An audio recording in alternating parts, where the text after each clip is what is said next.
Amin. Silakan duduk Ibu Bapak Saudara sekalian. Shalom. Apa kabar semuanya? Semua diberkati Tuhan. Orang banyak bertanya kepada saya, Pak, apakah mungkin dunia ini akan berakhir? Karena akan terjadi perang dunia yang ketiga dan segala macam. Kalau saudara baca berita-berita tentang perang Rusia dengan Ukraina, yang dihancurkan oleh Rusia itu adalah tempat-tempat atau base dari militer dari Ukraina.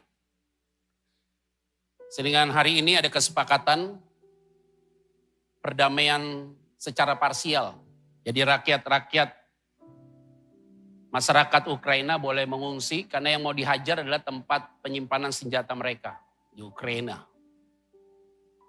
Tetapi saya melihat dengan kalimat yang baik. Dan orang bilang, wah Pak nih dunia bisa kiamat dan segala macam. Tunggu dulu. Matius pasal yang ke-24. Jangan engkau takut, khawatir kalau mendengar deru perang. Bangsa akan melawan bangsa. Kerajaan dengan kerajaan. Jadi kalau apa yang terjadi hari ini memberikan sebuah peneguhan dalam hati saudara dan saya sebagai anak Tuhan. Bahwa firman Tuhan yang kita baca dan kita imani. Yang firman itu menjadi kompas bagi kita, yang mengoreksi kita. Firman itu tidak pernah bohong. Apa yang dikatakan dalam Alkitab harus digenapi. Maka kita bersyukur dengan adanya perang ini, itu berarti Alkitab bukan cerita konyol. Cerita real. Dan Alkitab juga berkata, engkau bagi orang-orang yang terpanggil, yang telah menerima kasih karunia Tuhan. Engkau semua pasti akan dijaga Tuhan. Sebelum kesudahan ini berakhir, firman Tuhan bilang apa? Engkau akan diubah dalam sekejap mata. Orang yang mati dalam Tuhan akan dibangkitkan. Engkau akan pergi dan kemudian diberikan kuasa eksosias. Engkau akan dijaga Tuhan karena engkau adalah biji mata Tuhan. Yang kita pegang janji firman Tuhan pasti akan tergenapi. Dunia akan terjadi perubahan drastis. Yes. Tapi satu hal yang saya mau sampaikan. Tuhan kita tetap sama dahulu sekarang sampai selamanya. Dia terlalu baik dan dia mampu melakukan segala sesuatu bagi saudara dan saya. Jadi apa yang harus kita lakukan hari ini? Yang harus kita lakukan hari ini adalah kita pembenahan diri ke dalam. Nah saya melihat saudara, hari-hari ini baik saya dan saudara, kita sedang dikoreksi oleh Tuhan. Hati kita sedang dimurnikan oleh Tuhan. Apakah engkau sungguh-sungguh menjadi jemaat Tuhan yang militan atau tidak? Apakah engkau menjadi hamba Tuhan yang sungguh-sungguh murni atau tidak? Oke, kita sekarang lagi dikoreksi oleh Tuhan. Gereja di Jakarta memang udah banyak yang buka dan segala macam. Dan kita tahu bahwa Omikron ini tidak terlalu berbahaya. Tenang aja, saya alumni Omikron. Flu batuk, 3 hari udah negatif. Saya 6 hari. Anak saya yang belum divaksin 12 hari, tapi tidak bergejala. Nah kita yakin nih pandemi ini berubah jadi endemi. Yang kita khawatirkan apa ke depan ini? Krisis pangan. Maka Pak Jokowi itu presiden kita, saudara, udah menyiapkan food estate di mana-mana. Lumbung-lumbung padi di mana-mana. Dia udah tahu berpikir ke depan. Strategi siapa? Yusuf. Di masa kelimpahan kumpulkan gandum-gandum. Untuk apa kumpulkan gandum? Karena waktu masa kesusahan mereka berkelimpahan. Kita semua harus begitu. Udah mulai berhikmat menggunakan berkat Tuhan. Punya uang banyak, harga tinggi gak bisa beli juga. Jadi masalah juga. Dan sekarang kita menikmati kebaikan Tuhan. Oke, hari ini saya mau berbicara tentang pemurnian hati kita. Supaya iman kita bisa semakin hari semakin meningkat dalam Tuhan. Yuk kita lihat satu contoh bagian firman Tuhan dalam Kejadian pasal 22. Yuk kita baca yuk. Kejadian pasal 22 saudara. Ayat 1 sampai dengan 19 nanti saya akan bacakan parsial. Yaitu ayat yang mana saya akan lompatkan. Kejadian pasal yang ke-22 ayat 1 sampai dengan ayat yang ke-19. Kita baca di ayat yang kedua yuk sama-sama. Ayat kedua, 1, 2, dan 3. Firman-Nya. Kurang kuat yuk sama-sama. 1, 2, 3 ya. Firman-Nya. Ambillah anakmu yang tunggal, stop. Siapa nih? Abraham. Ambillah anakmu yang tunggal. Padahal Abraham anaknya berapa? Bener Bu, 2. Karena Sarah mandul. Udah mati haid, udah tua. Udah oma-oma. Suruh tidur sama Hagar. Laki dikasih cewek. Tidur sama Hagar, keluar Ismail. Baru Sarah akhirnya hamil juga. Karena ada 3 orang datang ke Mamre ngomong, istrimu akan hamil. Sarah ketawa. Mana mungkin aku hamil, udah tua. Akhirnya dia hamil. Punya anak namanya Ishak. Harusnya Tuhan bilang di ayat yang kedua. Abraham, ambillah anakmu yang satu itu dari yang 2. Tapi anaknya apa? Tunggal. Ismail anak biologis. Ismail bukan anaknya Hagar. Ismail anaknya Abraham. Kenapa? Karena Hagar itu adalah budak. Budak itu tidak punya hak untuk dirinya. Karena dia sudah dibayar. Jadi waktu Hagar hamil, anaknya itu menjadi hak tuannya. Karena dia sudah dibayar. Tapi Ishak bukan anak Abraham. Kok bisa begitu? Karena Sarah dalam keadaan mandul, hamil. Sudah pasti Tuhan yang berbuat sesuatu yang baik bagi mereka. Jadi Ishak itu anak covenant perjanjian. Saudara dan saya, kita bukan anak biologis. Tapi kita anak perjanjian. Saudara dan saya, kita anak perjanjian Tuhan. Saudara dan saya dan menikmati kebaikan Tuhan. Anakmu yang tunggal, suruh ambil. Nah, kita baca yuk ayat yang kedua sekali lagi. Baru dicek nih. 1, 2, 3 ya. Firman-Nya. Ambillah anakmu yang tunggal itu yang kau kasihi. Yakni siapa? Ishak. Pergilah ke tanah Moria dan persembahkanlah dia di sana sebagai korban bakaran pada salah satu gunung yang akan kukatakan apa? Wow. Tuhan tuh uji kita bukan sesuatu yang tidak kita cintai. Dia uji kita sesuatu yang kita cintai. Dia tidak ambil saudara yang saudara benci. Dia ambil saudara yang saudara sayang sama dia. Tuhan tuh gak suka kalau kita itu mengikat segala sesuatu dunia itu lebih kuat. Gak boleh. Lihat deh. Kalau kita takut kehilangan dunia, justru hilang kita tuh barang. Saya bilang suami jangan terlalu diginiin. Istri jangan terlalu diginiin. Lepas juga tuh barang. Sekali lepas repot. Istri saya baru-baru ini ngomong sama saya. Bukan baru ini sih, baru kemarin. Bukan baru-baru ini, baru kemarin. Kemarin 2 hari yang lalu. Karena saya tinggalin dia ada di Bali. Dan saya dari Jakarta ke Surabaya, nanti besok ke Bali keliling terus nih. Hampir 5 hari saya gak ketemu dia. Dia bilang gini, "Pa, gue makin tua makin takut kehilangan lu loh. Gue makin tua gue makin sayang sama lu loh." Saya bilang sama dia, jangan gunakan kalimat itu buat saya. Kenapa? Kalau dia takut kehilangan saya, itu berarti saya jadi masalah buat dia. Saya gak pernah takut kehilangan dia. Saya gak pernah takut kehilangan anak saya. Kenapa? Karena saya tahu bahwa Tuhan yang mempercayakan mereka untuk saya. Kalau kita terlalu berlebihan, sepertinya kita gak percaya Tuhan. Maka Ishak itu bisa jadi masalah. Bisa jadi berhala buat Abraham. Maka Tuhan bilang, ambil anakmu Ishak, persembahkan kepadaku. Tuhan tuh gak suka kita mencintai manusia lebih daripada dia. Maka hari ini saya mau sampaikan, jangan takut kehilangan apapun. Karena kita punya Tuhan yang besar yang selalu ada dalam hidup saudara dan saya. Saudara sebagai karyawan, akhirnya saudara jilat kan pimpinanmu. Dia buat salah kamu gak berani tegur kan? Kenapa? Karena kamu takut dapurmu gak ngebul. Kamu takut kamu dipecat. Saya kasih tahu ya, hidupmu bukan ditentukan di mana engkau bekerja, bukan. Hidupmu bukan ditentukan di mana engkau pelayanan, bukan. Hidupmu ditentukan oleh Tuhan yang menjadi sumber dalam hidupmu. Itu hanya salah satu alat Tuhan untuk memberkati saudara. Jangan takut dengan hal itu. Kalau engkau ada dalam kebenaran Tuhan, hidup dalam kebenaran Tuhan, lurus ada petnya Tuhan. Tuhan tidak pernah tinggalkan engkau. Dia selalu ada bersama saudara dan saya. Lagi diuji nih. Ayo jujur Pak, Bu. Lebih senang anak jadi dokter, jadi pengusaha daripada anak jadi pendeta. Iya gak Bu? Kalau anak jadi pendeta, yang nakal-nakal, nah ini cocok jadi pendeta nih. Anak ganteng, anak cantik, pinter, kuliahnya selalu IP-nya 4,0 segala macam. Nggak mau dikasih buat Tuhan. Yang dikasih Tuhan pakai narkoba, ini cocok. Hidupnya berantakan, ini cocok. Yang dikasih sama Tuhan sisa-sisa. Tapi Tuhan sedikit pun nggak marah loh. Justru firman Tuhan bilang apa? Justru yang dianggap dunia itu tidak ada arti, dipakai Tuhan untuk berarti. Kasih Tuhan yang terbaik dong hari ini.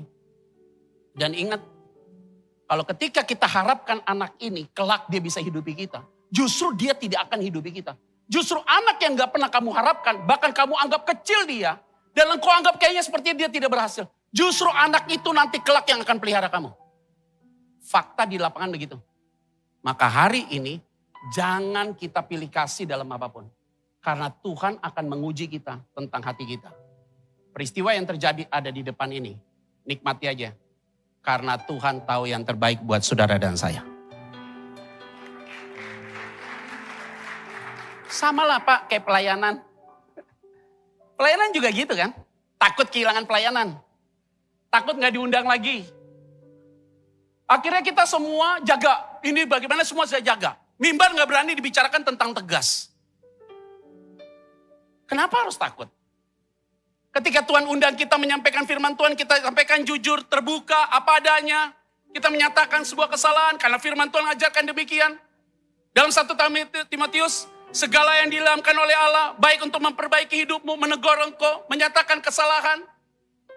Tapi kita takut tidak diundang lagi, akhirnya kita ngomong dengan bahasa-bahasa gimmick yang baik, menyenangkan. Nggak bisa begitu. 26 tahun saya melayani Tuhan, tetap tegas di atas mimbar. Tuhan tidak pernah tinggalkan saya sampai hari ini.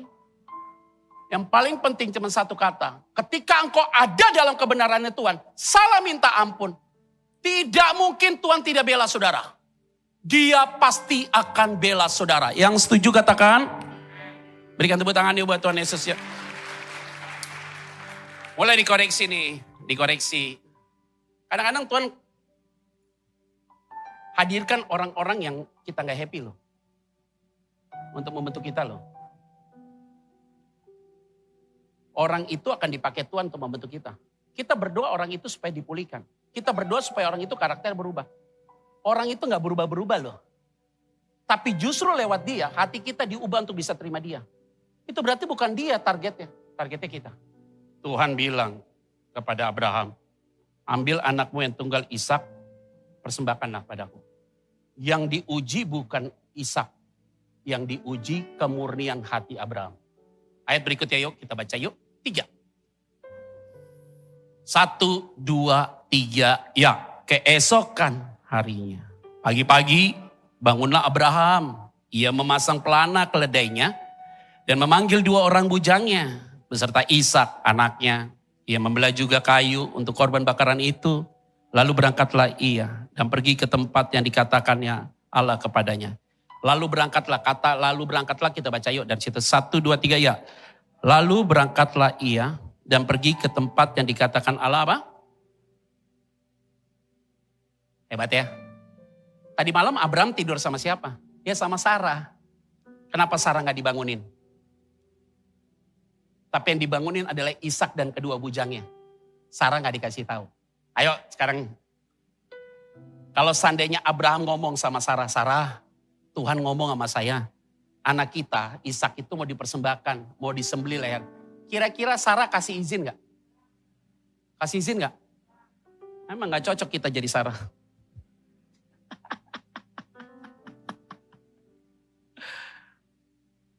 Butuh hikmat ya. Butuh hikmat loh. Kadang-kadang kita ngomong sama pasangan kita, masalah gak selesai kan? Yang ada masalah makin rumit ya. Dia gak bangunin tuh Sarah.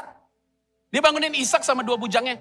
Kalau dia ngomong sama Sarah, Mah, Ishak disuruh persembahkan nih. Oleh Tuhan. Pasti Sarah bilang tidak. Itu berarti Abraham gagal 2 kali. Gagal pertama tidur sama Hagar, gagal kedua tidak jadi persembahkan. Abraham tahu daripada saya gagal, lebih baik saya cari Tuhan untuk mengambil hal ini. Itu berarti hari ini kita butuh hikmat dari Tuhan. Ada hal yang penting, ada hal yang tidak penting untuk kita bicarakan. Waduh Pak, kalau gitu Bapak lagi ngajarin ya Pak, suami istri harus saling menutupi. Enggak, suami istri harus terbuka. Tapi ada hal yang gak penting harus diumpat. Untuk apa kita bicara sesuatu Dan kemudian itu akan jadi masalah bagi kita. Tapi hal-hal yang prinsip harus dibicarakan. Contoh nih, peristiwa berapa tahun yang lalu, udah lama banget. Saya makan di salah satu restoran di Jakarta, restoran Manado. Dan kemudian waktu saya lagi makan di situ, ya saya pakai kaos putih sih. Terus saya karena mau khotbah hari Jumat tuh ibadah karyawan di salah satu kantor. Saya datang lebih awal jam 10 ya saya pengen makan dulu supaya nanti khotbah itu ya saya nggak lapar gitu. Karena saya lupa sarapan dari rumah. Jadi saya makan di restoran itu waktu saya lagi makan begitu. Tiba-tiba saya lihat ada, saya nggak bilang gadis juga sih, ibu-ibu kayaknya ya. Kayaknya Tante Potifar begitu sih. Ada dua orang, ada dua apa tiga orang saya udah lupa deh. Duduknya di pojok dia situ. Nah saya di sini. Pas saya lagi duduk sini dia di situ. Nah waktu saya makan dia lihat saya juga lihat dia dong pasti. Lama-lama kok rasanya gak enak. Nah waktu dia lihat saya, pikiran saya apa? Jemaat. Karena dia perhatikan sambil lihat saya dia sambil ngomong. Wah pasti itu jemaat. Positive thinking. Wah ini jemaat ya saya lihatin. Oh ada jemaat. Yaudah saya makan aja. Di sini ada TV nih. Waktu saya nonton TV gini kan pasti perasaan saya dia kalau liatin kita terus kan kita rasa dong sini agak berat kan. Ya udahlah sama lah. Kalau kita dilihatin kan pasti di sini kita agak berat nih. Pasti dia liatin kita diam aja. Tiba-tiba loh. Dia tuh mau ke kasir. Kasirnya di sebelah situ. Kenapa dia gak dari situ langsung ke situ? Masuk ke situ dong. Dia bisa muter loh ke saya loh. Wah ini jemaat nih. Pikiran saya masih positif nih. Pasti dia mau tegur saya nih. Tiba-tiba dia lewat saya lagi makan nasi merah tuh. Saya lupa sama cakalang apa, udah lupa lah tuh. Tiba-tiba lewat saya dibilang gini. Makan nasi merah ya. Sehat ya. Oh Tuhan Yesus tolong. Kalau dia jemaat pasti dia sapa saya. Shalom Pak Pendeta. Dia jalan enggak loh. Makan nasi merah ya. Orangnya sehat ya. Dia gak tahu. Jalan dia ke situ selesai. Habis ceritanya. Dia keluar. Gak nyampe 5 menit tukang parkir datang. Pak. Ini Pak dapat kertas dari ibu yang tadi. Di situ ditulis apa? Hubungi saya penting. Widih. Kira-kira kalau menurut saudara. Kayak gitu saya kasih tahu istri saya apa tidak?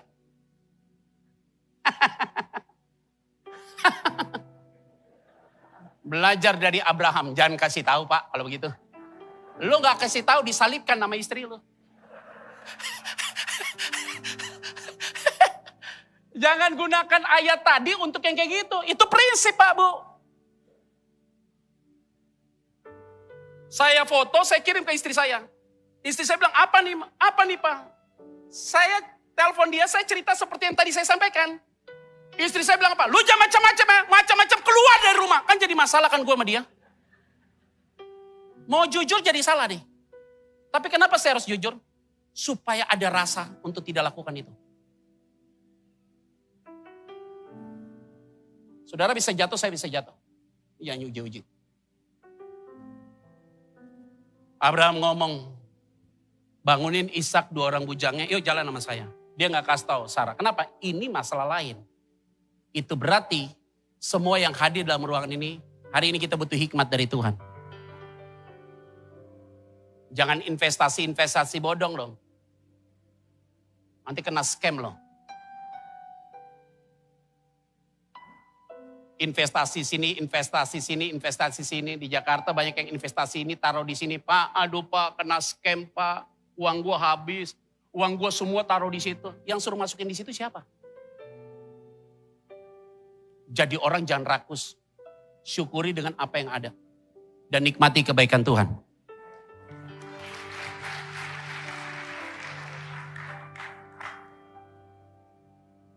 Hari ini gak ada sesuatu yang instan. Semua lewat proses. Berkat yang dapat dengan instan, dia akan keluar dengan instan juga. Tapi orang yang bekerja dengan proses, berkatnya tidak akan mungkin kabur.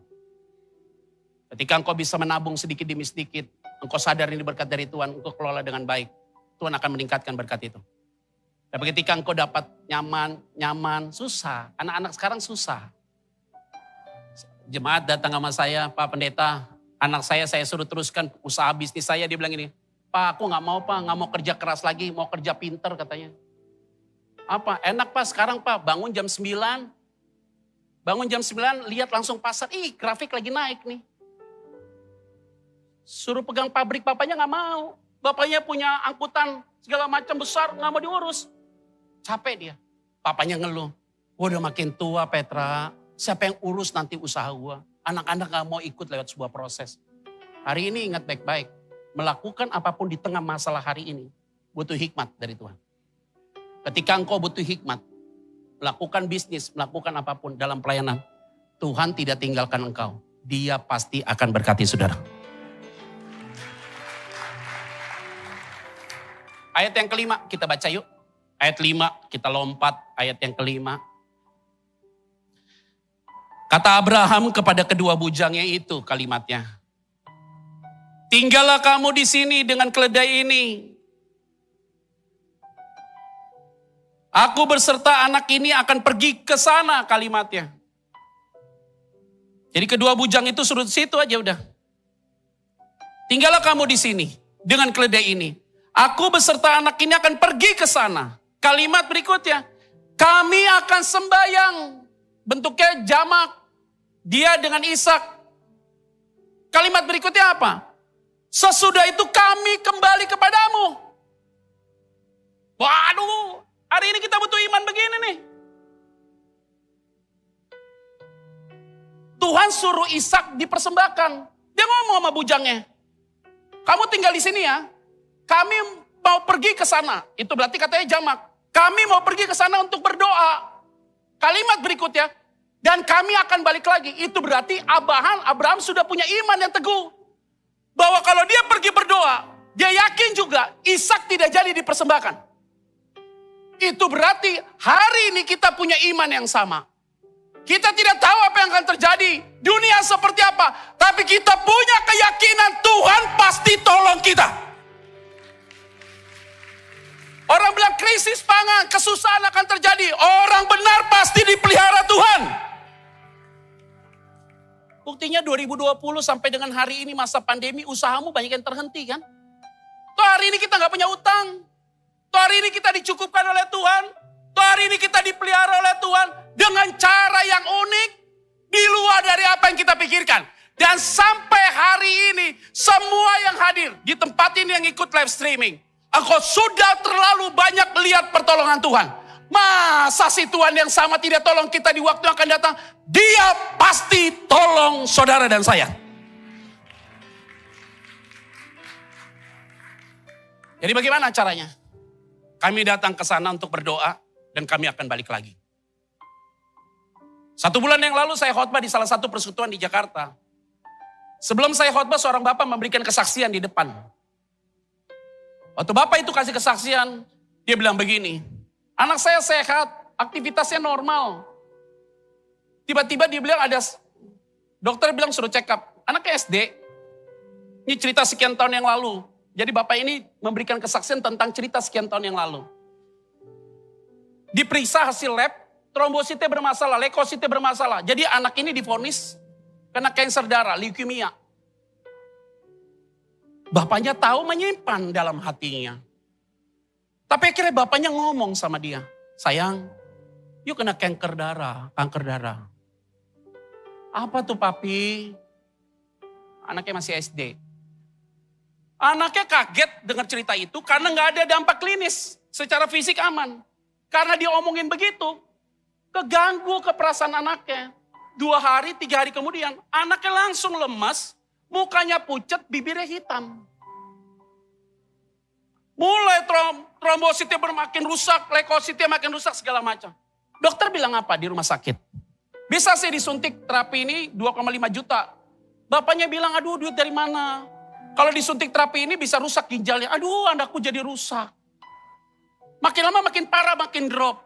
Anaknya udah lemas, ada videonya lemas sekali. Kasihan saya lihatnya.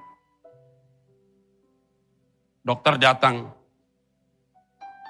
ke bapaknya bilang begini, anakmu sih gak mungkin bisa hidup lama, bawa pulang aja. Kenapa? Keadaannya makin drop, suruh dia bawa pulang aja. Waktu dibilang begitu, dokter kepada bapaknya ini suruh bawa pulang itu. Bapaknya gak gentar sedikit pun. Dia ambil ruangan, dia berdoa, dia bilang, Tuhan, aku tidak mau mengimani apa kata dokter. Hari ini aku hanya mengimani apa kata firman Tuhan. Singkat cerita, selesai dia berdoa gitu, berapa hari kemudian dokternya ambil darah anaknya, dibawa lagi ke lab. Ternyata gak ada hasil. Kayak error gitu loh. Tapi dokternya bilang, padahal alat ini normal, untuk yang lain gak ada masalah. Kok anak ini gak ada hasilnya? Akhirnya dokternya bilang, boleh gak ambil darahnya sekali lagi? Silakan ambil darahnya sekali lagi. Waktu ambil darah sekali lagi, dicek. Dokternya bilang apa? Udah. Siapin barang, anakmu boleh pulang. Karena selama 3 hari, 4 hari ke depan itu, bibir anak yang hitam itu berubah jadi merah. Hasil labnya semua normal. Dia bilang ini, hanya Tuhan yang bisa sembuhkan ini. Dan anak itu hidup sampai dengan hari ini, dan dia sudah masuk SMA. Itu semua karena Tuhan yang besar. Harus punya iman dong hari ini. Kalau hari ini saudara mau operasi, masuk sana, bahasanya apa? Aku akan keluar dari meja operasi dan bisa melakukan aktivitas. Hari ini kita harus punya iman yang besar. Yang setuju katakan, berikan tepuk tangan yuk buat Tuhan Yesus ya. Ayat ke-7, kita akan baca yuk. Ayat 6 dan ayat yang ke-7, kita baca. Lalu Abraham mengambil kayu untuk korban bakaran itu. Dan memikulkannya ke atas bahu Ishak anaknya. Sedang di tangannya dibawanya api dan pisau. Demikianlah keduanya berjalan bersama-sama. Nggak enak nih. Yang tahu anak ini dipersembahkan kan Abraham. Dia taruh kayu di bahunya, dia pegang pisau. Api ini semua disiapin nih. Wah gak gampang saudara kalimat ini. Ayat 7. Lalu berkatalah Ishak kepada Abraham ayahnya. Bapak, sahut Abraham. Ya anakku, bertanyalah iya. Di sini sudah ada api dan kayu. Tetapi di manakah anak domba untuk korban bakaran itu? Wah, ini gak gampang. Kalau saudara diperhadapkan seperti Abraham bagaimana? Ishak ditaruh kayu di bahunya dia. Di tengah jalan Ishak ngomong, Pak, ini sudah ada kayu sama api nih. Siapa yang ditaruh korban di situ? Masa bapaknya bilang, elu. Ada bisa begitu. Langsung drop yang ada. Wah, gak gampang loh. Saya masih ingat. Anak saya yang bungsu itu umur sekarang 11 tahun ya. Itu berarti 11 tahun yang lalu. Saya pelayanan di satu badan misi. Gak tahu, gak ada angin, gak ada apa, saya salah.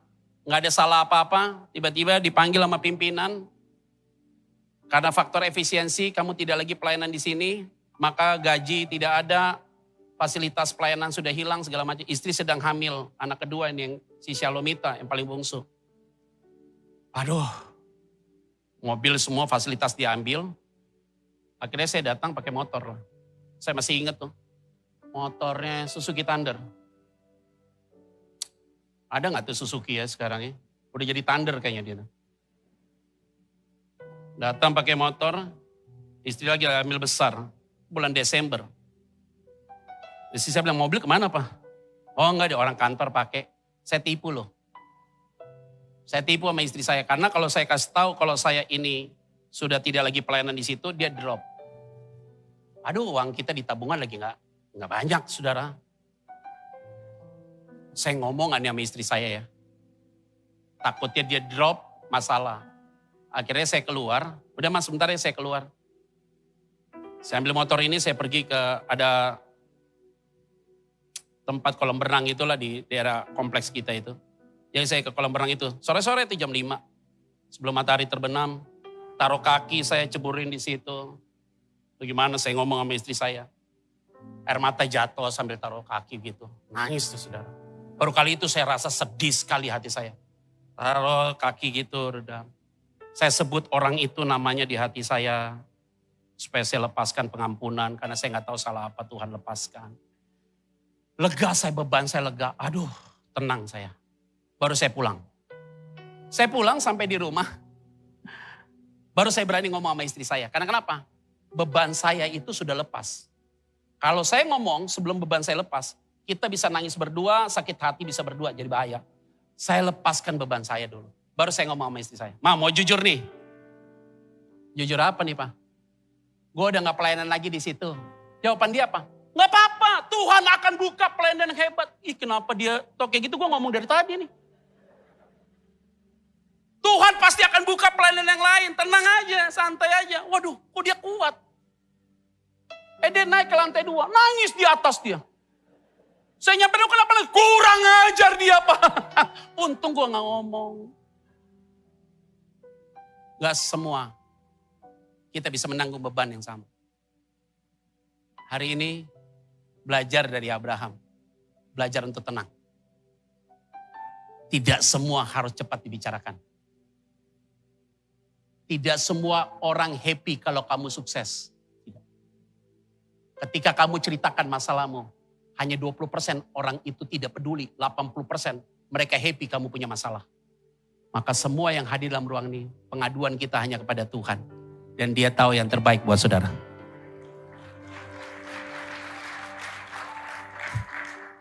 Lihat apa yang Abraham katakan ayat 8. Abraham ngomong begini, saudara. Sahut Abraham, Allah yang akan menyediakan anak domba untuk korban bakaran baginya, anakku. Demikianlah keduanya berjalan bersama-sama. Wah, keren. Ketika Ishak tanya, Pak, sudah disiapin nih. Siapa yang akan dipersembahkan? Abraham ngomong apa? Tuhan yang akan menyediakan. Hari ini kita harus punya iman yang teguh. Bahwa Tuhan akan memelihara engkau dan akan memberikan jawaban buat saudara. Dia akan tolong saudara tepat pada waktunya.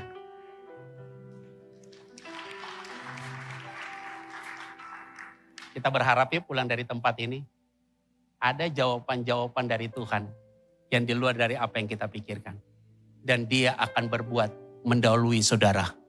Dia akan bekerja lebih awal dari apa yang kau pikirkan. Dia tahu yang terbaik buat saudara dan saya.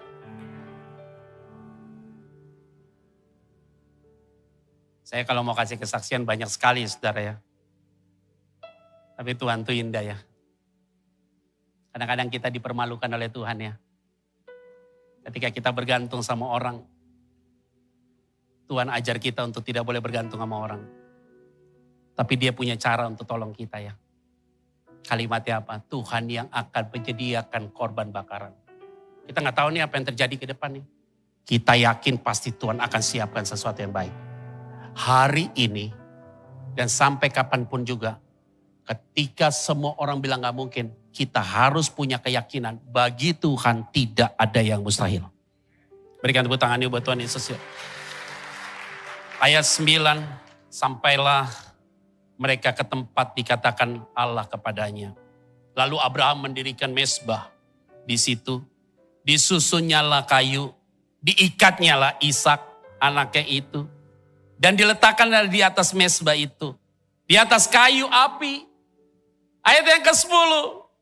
Sesudah itu Abraham mengulurkan tangannya lalu mengambil pisau untuk menyembelih anaknya.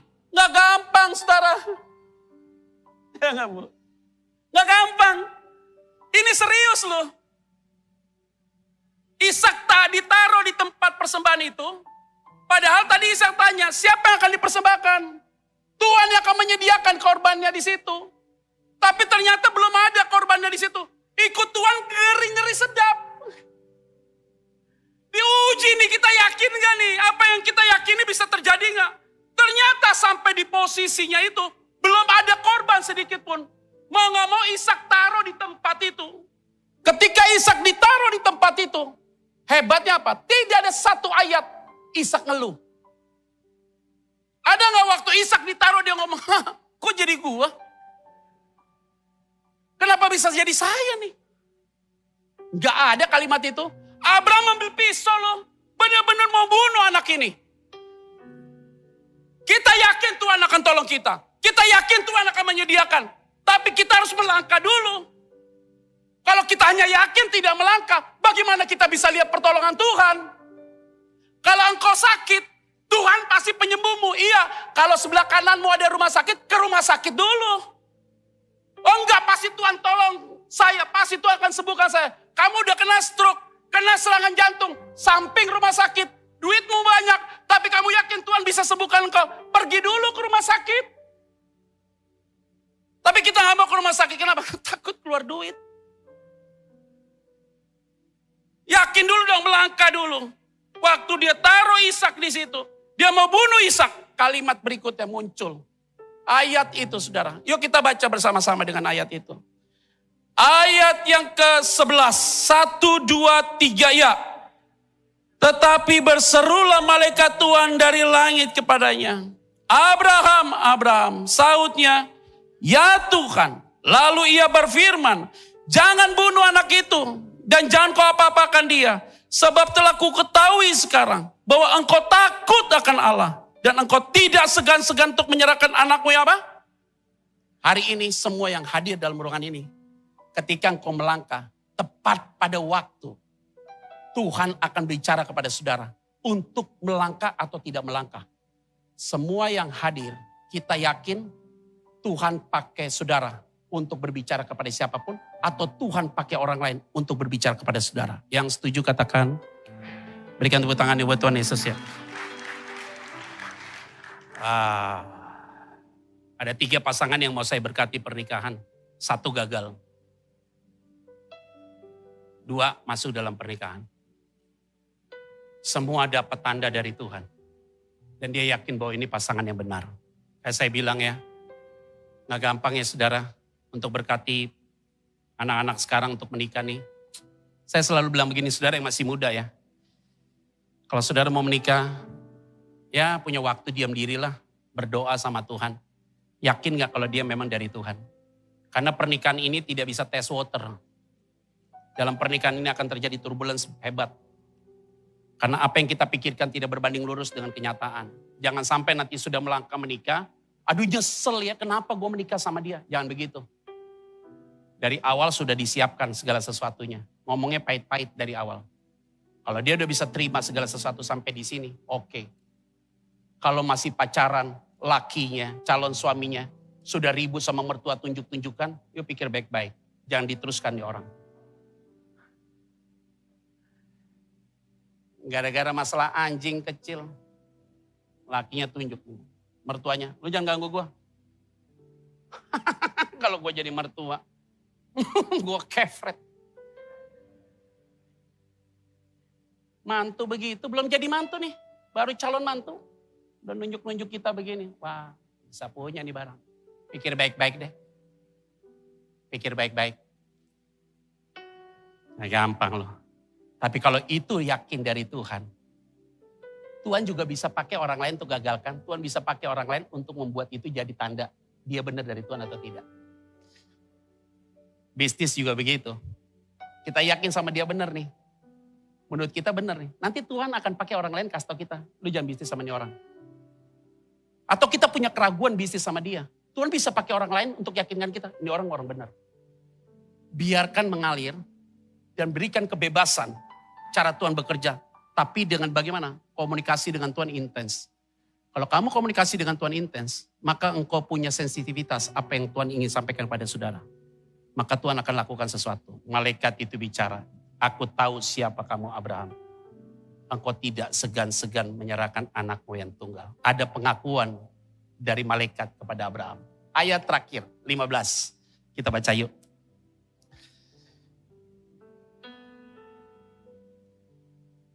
Ayat 15 kita baca yuk. Ayat 14. 1, 2, 3 ya. 13, 14 kita baca. 1, 2, 3 ya. Lalu Abraham menoleh dan melihat seekor domba jantan di belakangnya.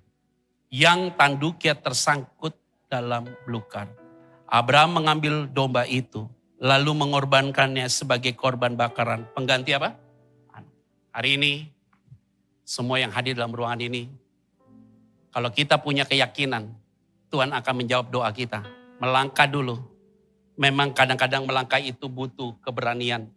Tapi setelah kita melangkah, waktu kita mau ambil eksekusi, Tuhan gantikan semua itu dan Tuhan akan memberikan penggantinya bagi kita. Yehova Jireh, Tuhan yang menyediakan tepat pada waktunya. Ketika engkau melangkah, justru engkau akan lihat cara Tuhan bekerja melampaui dari apa yang kau pikirkan.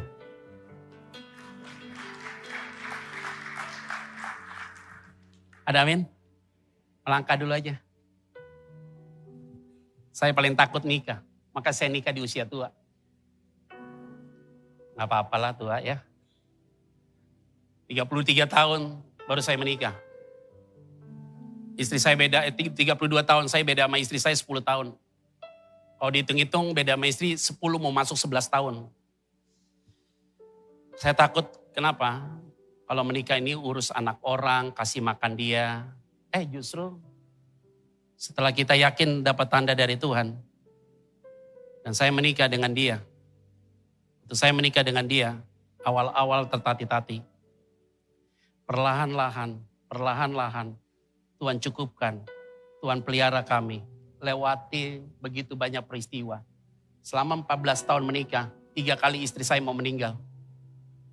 Melahirkan anak pertama, mau meninggal. Jantung istri sama janin sudah tit. Karena waktu di anestesi, dia tarik napas, anestesinya lari ke jantung. Jantungnya stop, bayi juga stop. Dokter di dalam ruang persalinan keluar. Memang begitu tuh dokter. Udah suntik gak bertanggung jawab dia. Udah jantung tit, keluar dia, panik dia. Harus ambil tindakan. Saya masuk ke dalam, mereka bilang, Bapak gak boleh masuk, saya masuk. Saya gak ada rasa takut. Dekat dia, mukanya udah pucat putih. Saya pegang tangan dia dingin. Tuhan tuh kayak bicara secara personal sama saya. 9 bulan saya sudah tolong istrimu. Perkara 2 jam, 3 jam pasti saya akan tolong dia. Pembukaan baru 4 nih, dalam keadaan pingsan. Saya nyanyi terus tuh, nyanyi lagu rohani terus. Dalam keadaan pingsan, pembukaan udah 9. Dokter yang nangani persalinan itu masuk ke dalam. Petra ini kenapa? Ya saya gak tahu Pak, ini begini. Tarik kaki istri saya, dia lagi gak sadar, tarik begitu. Dia mulai sadar dikit-dikit, tangan begitu bergerak, air mata udah keluar. Muka udah mulai cerah. Itu kepala bayi itu ada di depan pintu. Seharusnya pembukaan 4 gak mungkin ada pembukaan lagi. Tuhan bekerja lebih cepat, keluar. Pas anak itu keluar, istri saya bilang, gua gak mau hamil lagi. Iya saat itu, serta itu hamil lagi. Yang kedua dia mau meninggal, tiba-tiba dia keluar jam 2 pagi teriak, papi. Dia buang air kecil, jatuh di kamar mandi. Balik begini, muka pucet dingin. Dia ada lemah jantung. Anak-anak histeris, mami meninggal. Saya gak ada nangisnya sedikit pun. Takut pun gak ada, pegang aja saya tangannya, saya berdoa. Lama-lama dia sadar. Yang ketiga kemarin, berapa bulan lalu, juga begitu. Tiba-tiba dia kolaps gitu. Muka pucet, dingin dia langsung. Bawa semua pada panik, saya tetap berdoa terus. Lolos lagi. Saya bilang sama dia, jangan keempat. Gue udah capek banget yang kayak begini. Ayo. Tapi Tuhan izinkan itu terjadi. Khotbah gampang Pak. Bu, apa yang kita khotbahkan itu yang sering sekali saya alami. Harus punya iman yang kuat. Hari ini semua yang ada di tempat ini, kalau engkau lolos dalam ujian 1 step, Tuhan akan naikkan dan step kedua. Dan Tuhan akan lakukan perkara yang besar. Ada amin? Biarlah kebenaran firman Tuhan ini menjadi berkat bagi kita. Saudara semua yang hadir, sudah yang ikut live streaming. Hari ini kita punya iman yang teguh. Bagi Tuhan tidak ada yang mustahil. Tuhan yang menyediakan semuanya. Aku datang untuk berdoa, kami datang berdoa dan kami akan balik lagi. Dia akan bekerja melampaui dari apa yang kau pikirkan. Tuhan Yesus memberkati kita semua. Selamat hari Minggu. Shalom.